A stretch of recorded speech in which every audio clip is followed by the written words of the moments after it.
Kembali lagi bersama channel kita semua. Jika Anda suka, jangan lupa komen, like dan subscribe, serta bila Anda berkenan. Selamat membaca dan mendengarkan. Kaisar Bela Diri Abadi bagian 19. Undangan dari Sekte Surgawi yang mendalam. Lelang berlanjut. Lelang seni mistik dan teknik rahasia berikutnya, meskipun masih menimbulkan kehebohan dan perang penawaran yang sering terjadi, tampak pucat dibandingkan dengan formasi tongkat geng surgawi.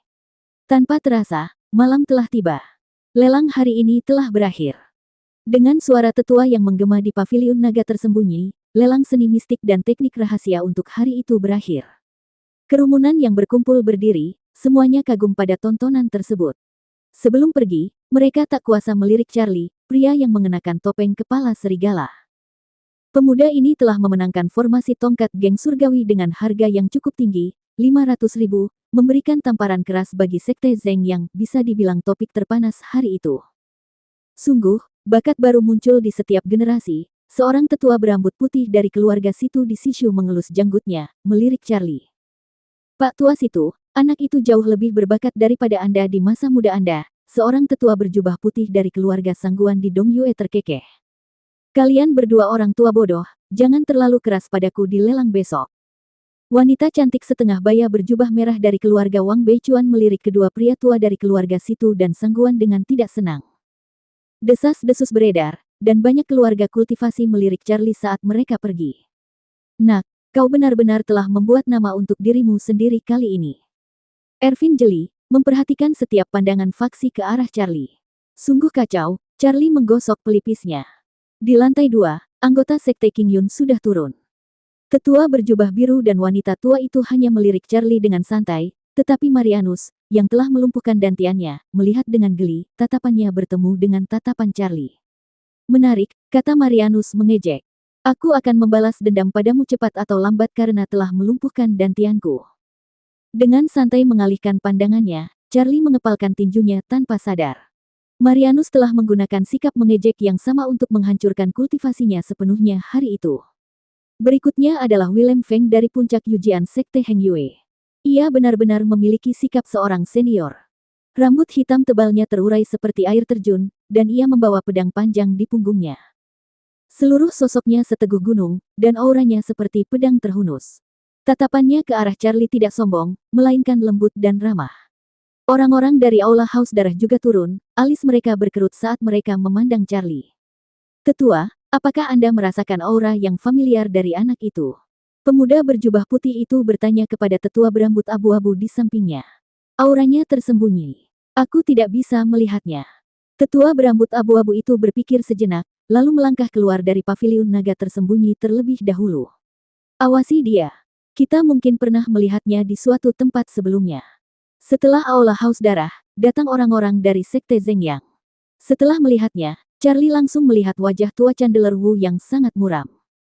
Nak, kau akan mati dengan kematian yang mengerikan. Bahkan dari kejauhan, Charlie masih bisa melihat tatapan Chandler Wu yang dipenuhi niat membunuh. Meskipun sangat enggan, Charlie tetap menatap mata indah Naisa. Pemandangan mantan kekasihnya saling menatap dari jauh untuk sesaat membuat hati Charlie kembali sakit. Naisa sedikit mengerutkan alisnya, seolah merasakan perasaan yang familiar di mata Charlie, kilatan aneh muncul di mata indahnya. Charlie tidak melihat lagi, langsung memalingkan kepalanya. Orang-orang yang datang untuk menawar pergi satu persatu, dan Charlie pergi ke aula belakang paviliun naga tersembunyi. Anak muda, kau sungguh memiliki hari yang gemilang hari ini, kata tetua yang sambil tersenyum. Meskipun Charlie mengenakan topeng khusus yang menyembunyikan wajahnya, dia sepertinya bisa melihat Charlie sekilas. Senior terlalu baik.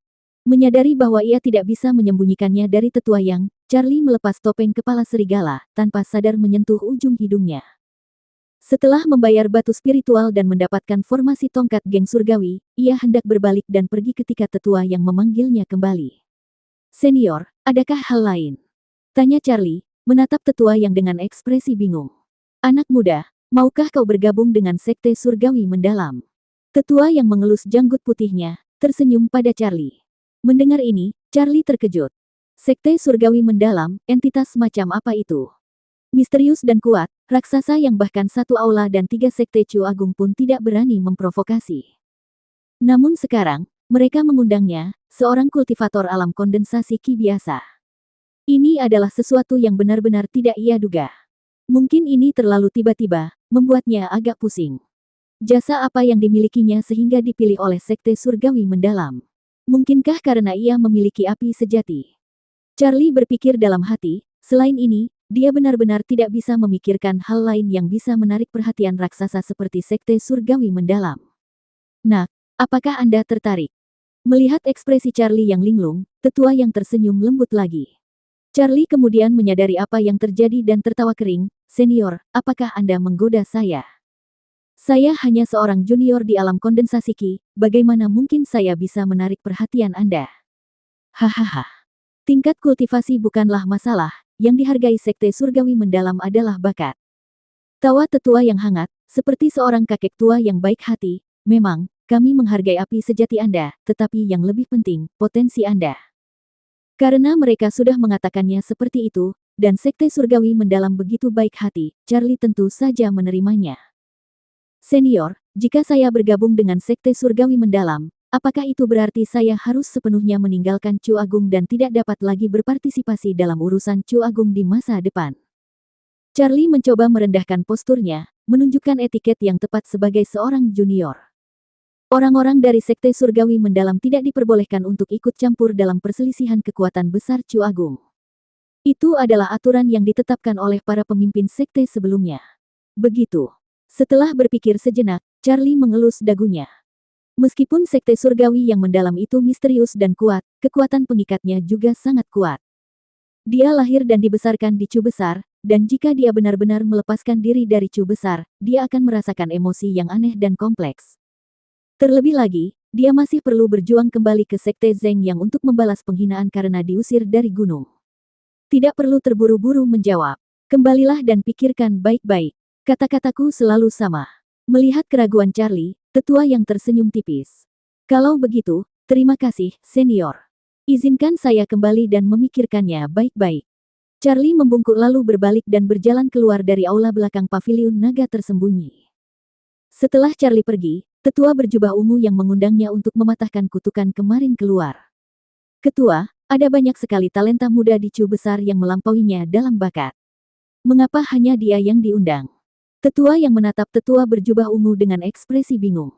Apakah hanya karena dia memiliki api sejati? Tentu saja tidak. Tetua berjubah ungu mengelus janggutnya, kata-katanya mengandung makna yang lebih dalam. Pemuda itu tidak sesederhana kelihatannya. Meskipun bakatnya bukan yang tertinggi, dia luar biasa. Terlebih lagi, api sejatinya tidak biasa dalam sifatnya yang mendominasi. Yang terpenting, itu adalah garis keturunannya. Haruskah kita berkonsultasi dengan Dewi Suci tentang masalah ini? Tetua yang melirik tetua berjubah ungu. Aku menemukannya sendiri. Tetua berjubah ungu berkata dengan kesal. Dia cukup riang, menyerahkan Sekte Surgawi Mendalam kepadaku dan menikmati waktu luangnya. Siapa yang tahu kemana dia pergi sekarang? Charlie, yang mengenakan topeng, baru saja keluar dari paviliun naga tersembunyi ketika dia melihat dua aura yang familiar. Yasin ada di timur, Naisa ada di barat. Dalam sekejap, ia menyadari siapa yang mengawasinya, tetapi secara lahiriah berpura-pura tidak tahu, mengikuti kerumunan ke jalan yang ramai. Di sepanjang jalan, ia berjalan dan sering berhenti, sesekali melihat-lihat kios pinggir jalan. Yasin dan Naisa, yang bersembunyi di balik bayangan, cukup mahir dalam menyembunyikan diri, mengikuti Charlie selama lebih dari selusin jalan.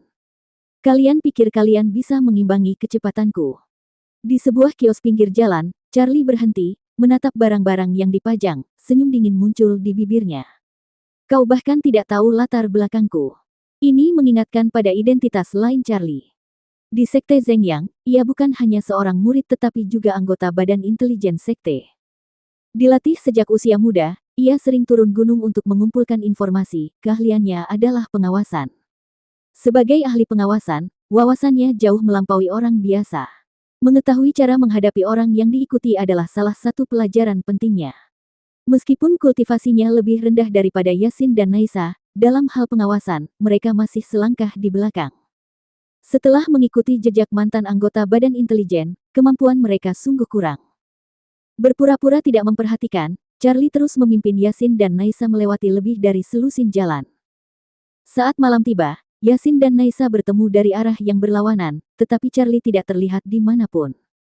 Anak itu tidak sederhana, ejek Yasin, frustrasi karena kehilangan jejaknya.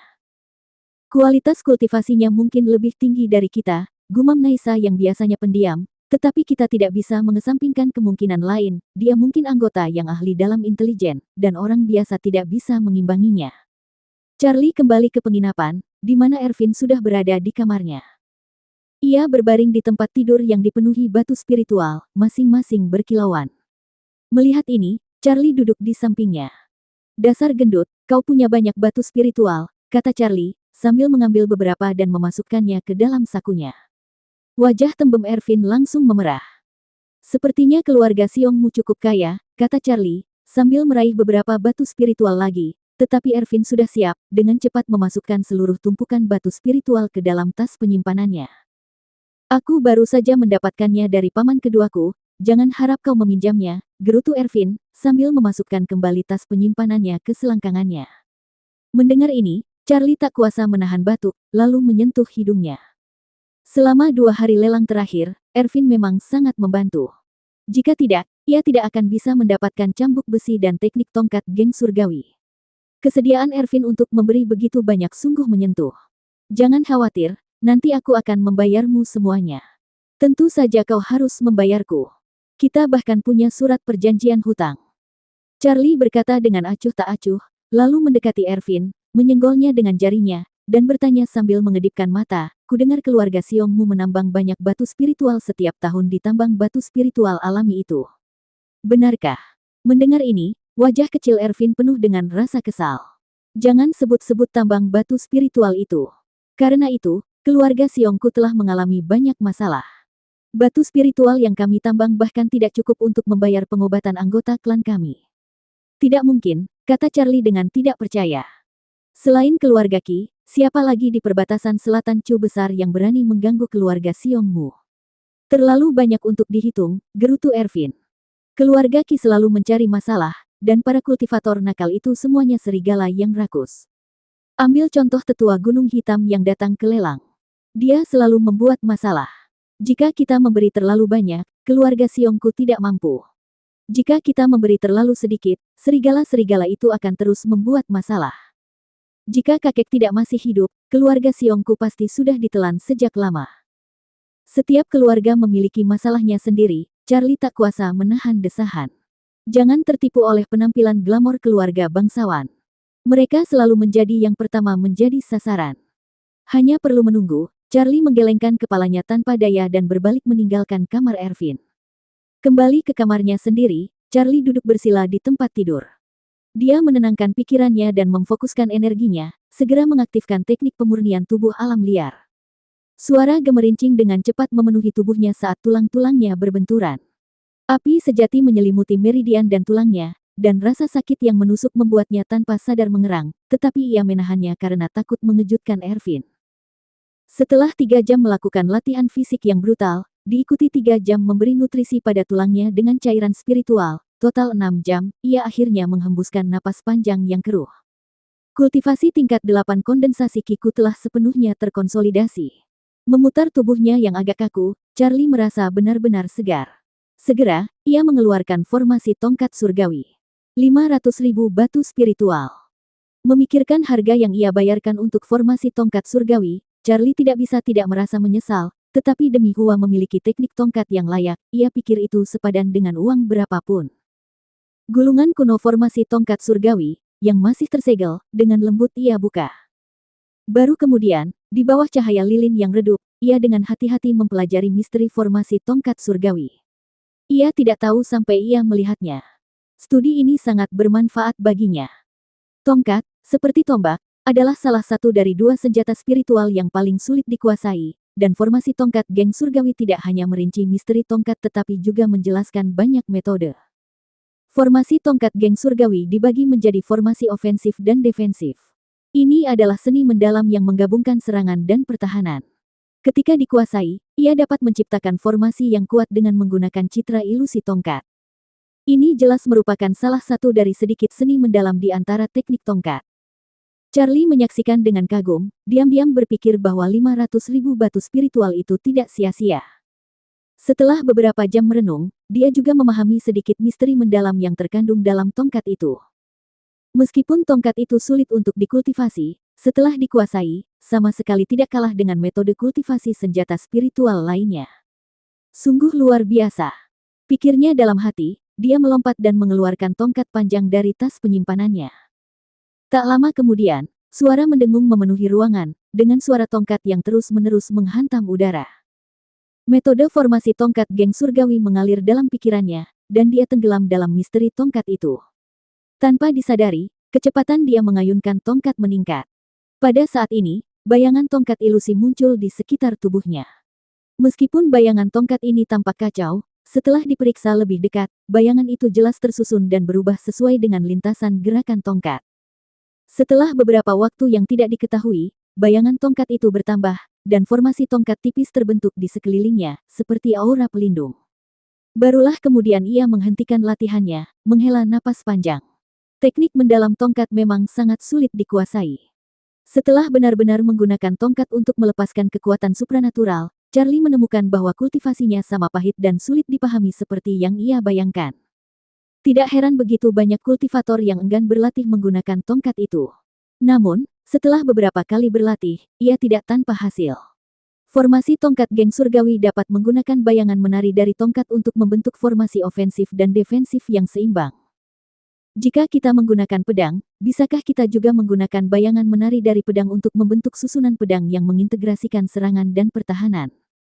Ia duduk di tepi tempat tidur, merenung dengan cermat, berharap menemukan titik temu antara tongkat dan pedang dalam formasi tongkat geng surgawi. Jika demikian, ia yakin pertahanan dan serangannya akan sangat meningkat. Setelah 1 jam berpikir keras, ia semakin merasa metode ini layak. Tanpa ragu, ia melompat lagi, menghunus pedang langit merahnya yang tajam dengan bunyi dentang. Ia menghunus pedang, menyarungkannya, mengayunkannya, menebas secara diagonal, lalu menebas ke belakang. Semua gerakannya dilakukan sesuai dengan prinsip formasi tongkat geng surgawi, lambat dan hati-hati. Satu gerakan mengikuti gerakan lainnya, alisnya berkerut dan rileks secara bergantian. Dia menemukan bahwa meskipun tongkat dan pedang memiliki beberapa kesamaan, mereka juga memiliki banyak perbedaan. Menggunakan metode mendalam tongkat untuk mengolah pedang jelas tidak praktis. Dia mencari kesamaan antara tongkat dan pedang, berharap untuk memahami formasi pedang geng surgawi yang mirip dengan formasi tongkat geng surgawi. Pedang langit merah bergetar tanpa henti, setiap ayunan menciptakan bayangan pedang. Kecepatan permainan pedangnya meningkat seiring waktu, dan jumlah bayangan pedang yang berpusat padanya bertambah, tetapi tampak kacau dan tidak teratur. Meskipun hanya memiliki dasar-dasar formasi pedang, kekuatan pertahanan dan serangannya terlalu lemah, mudah dihancurkan dan diblokir. Saat fajar mendekat, Charlie akhirnya menyarungkan pedang langit merah. Dia menghembuskan napas pengap lagi, berguling ke tempat tidur, menggenggam tangannya di belakang kepala, dan perlahan menutup matanya. Metode mendalam tongkat dan pedang terputar kembali dalam pikirannya. Kemampuan untuk memahami formasi pedang geng surgawi dari formasi tongkat geng surgawi jelas bukan sesuatu yang bisa dicapai dalam semalam. Dia memahami ini dengan baik. Munculnya seni yang mendalam bukanlah sesuatu yang instan, tetapi membutuhkan waktu dan pengalaman praktis untuk diasah, seperti seorang pandai besi yang menempa pedang, yang membutuhkan pukulan palu yang tak terhitung jumlahnya untuk menciptakan bilah yang bagus. Senjata-senjata di dunia, masing-masing dengan kelebihannya sendiri, pada akhirnya bertemu pada tujuan yang sama. Pada suatu titik, Charlie membuka matanya, dengan tatapan pencerahan yang tiba-tiba. Pedang, tombak, kapak, gada, palu, kapak, busur, semuanya memiliki kesamaan. Karena para pendahulu kita dapat memahami formasi tongkat geng surgawi, aku juga dapat memahami formasi pedang geng surgawi. Waktu bukanlah masalahnya. Yang dibutuhkan adalah pemahaman. Hari baru telah tiba, dan hari terakhir lelang pasar gelap dunia bawah dimulai. Jumlah orang yang menghadiri lelang hari ini tampak jauh lebih banyak daripada 2 hari sebelumnya. Aula penuh sesak, dan semua orang memasang ekspresi serius. Hari pertama untuk melelang artefak spiritual, hari kedua untuk teknik mistik dan metode rahasia, dan hari ketiga untuk pil spiritual. Dilihat dari skalanya, pil lelang hari ini luar biasa, gumam Charlie, mengamati aula yang penuh sesak.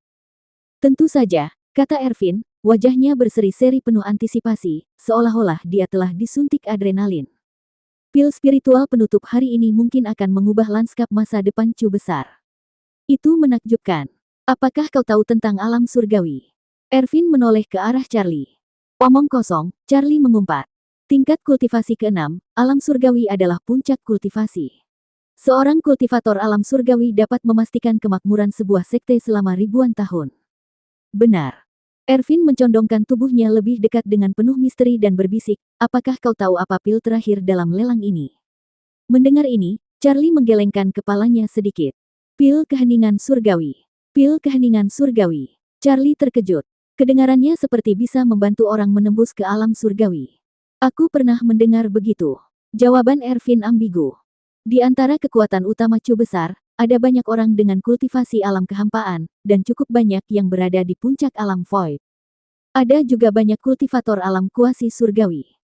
Dan jika seorang kultivator alam kuasi surgawi meminum pil keheningan surgawi, itu mungkin membantu mereka maju ke alam surgawi. Bukankah itu menakjubkan? Mendengar kata-kata Ervin, Charlie mengangkat alisnya. Jika pil keheningan surgawi benar-benar memiliki efek ajaib seperti itu, maka lelang hari ini di pasar gelap dunia bawah akan menjadi puncaknya.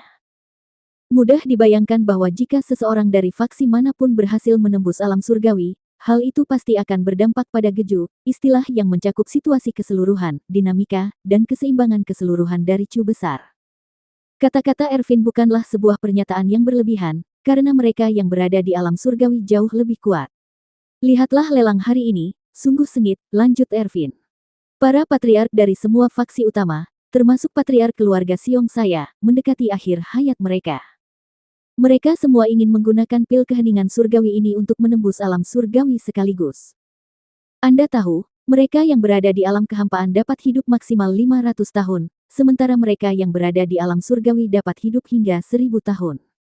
Tidak heran jika mereka yang mendekati akhir hayat mereka menjadi gila. Pada titik ini, Ervin memberi isyarat kepada Charlie untuk melihat banyak ruangan pribadi yang mewakili berbagai faksi di lantai 2. Lihat, tak satu pun dari kamar-kamar pribadi itu ditempati hari ini. Mereka semua menyamar dan bersembunyi di antara kerumunan di lantai pertama paviliun naga tersembunyi. Maksudmu, pil keheningan surgawi terlalu penting. Siapa yang cukup bodoh untuk membiarkan orang lain tahu siapa yang memenangkan lelang? Kata Ervin. Aku berani mengatakan bahwa jika orang-orang mengetahui hari ini bahwa Aula Haus Darah memenangkan lelang pil keheningan surgawi, maka setelah lelang, orang-orang dari Aula Haus Darah pasti akan diburu oleh banyak kekuatan. Bahkan jika mereka tidak dapat dibunuh, kekuatan utama Chu besar akan segera bersatu dan berbaris ke utara untuk menyerang Aula Haus Darah.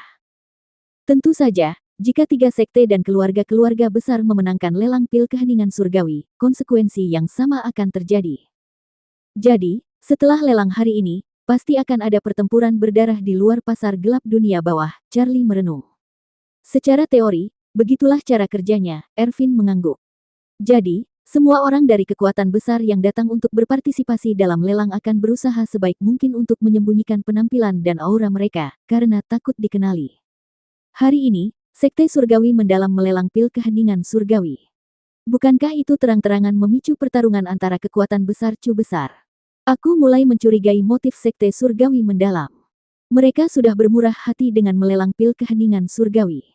Apakah kau bisa membelinya tergantung pada kemampuanmu, dan apakah kau bisa membawanya kembali dengan selamat juga tergantung pada kemampuanmu. Mereka tidak memaksamu untuk membelinya, kan? Dilihat dari ini, tokoh-tokoh kuat dari kekuatan besar seharusnya sudah bersembunyi di luar pasar gelap dunia bawah.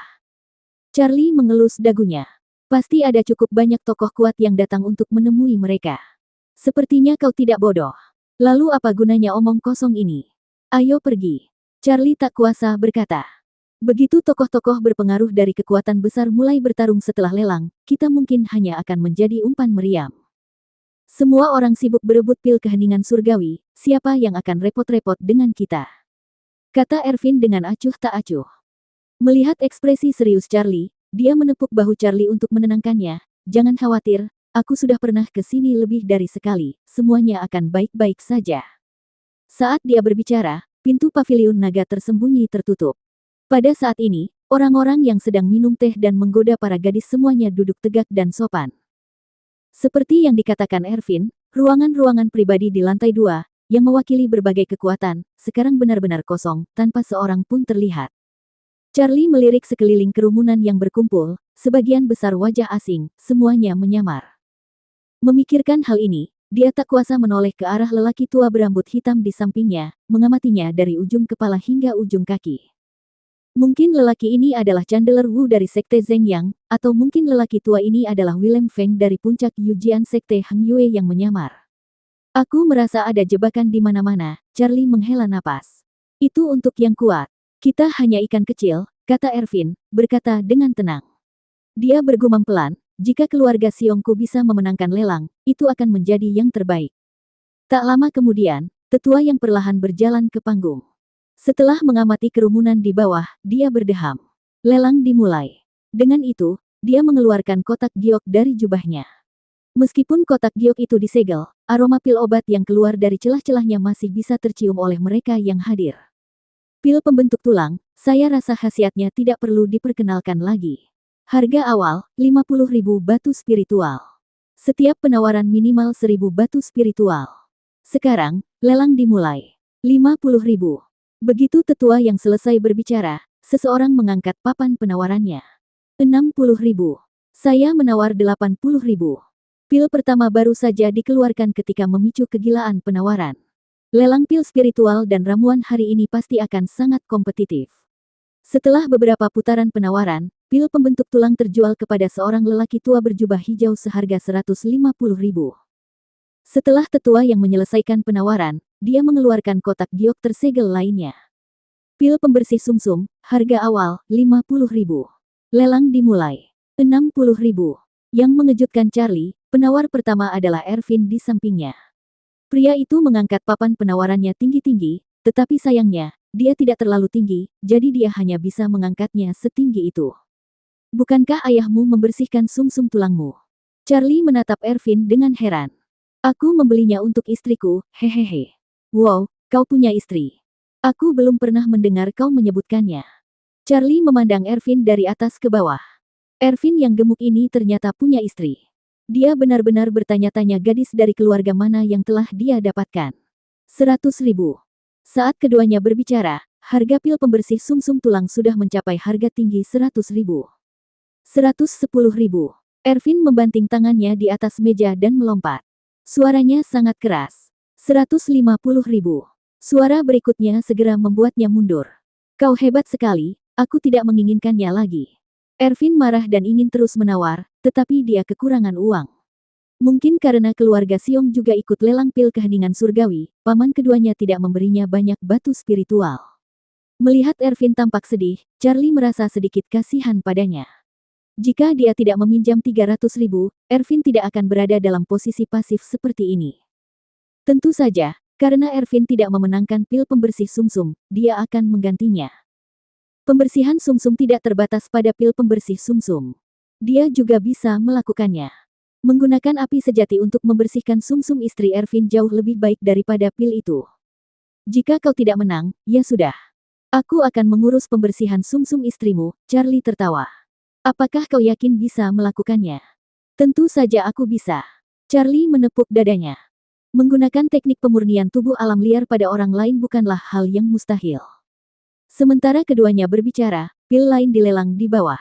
Itu adalah pil yang bisa membuat wanita awet muda selamanya. Dia mengira para penawar adalah wanita, tetapi tanpa diduga, sekelompok pria dewasa dan beberapa pria tua juga berdebat sengit. Dilihat dari penampilannya, lebih dari setengah dari orang-orang itu adalah wanita yang menyamar, kata Charlie dengan penuh arti. Lelang berlanjut, dan setiap kali tetua yang mengeluarkan pil, hal itu menyebabkan keributan besar di antara kerumunan di bawah, membuat paviliun naga tersembunyi yang luas tampak seperti diterjang gelombang air. Seiring waktu berlalu, lelang perlahan-lahan berakhir. Selama lelang, Ervin mengajukan tawaran lain, membeli pil peningkat vitalitas. Charlie menghabiskan sebagian besar waktunya untuk tidur. Karena tidak punya uang, tidur adalah satu-satunya pilihan. Anehnya, satu pil spiritual terjual dengan harga fantastis 800.000, dan akhirnya dimenangkan oleh sosok kuat yang tidak dikenal. Bersambung ke bagian 20.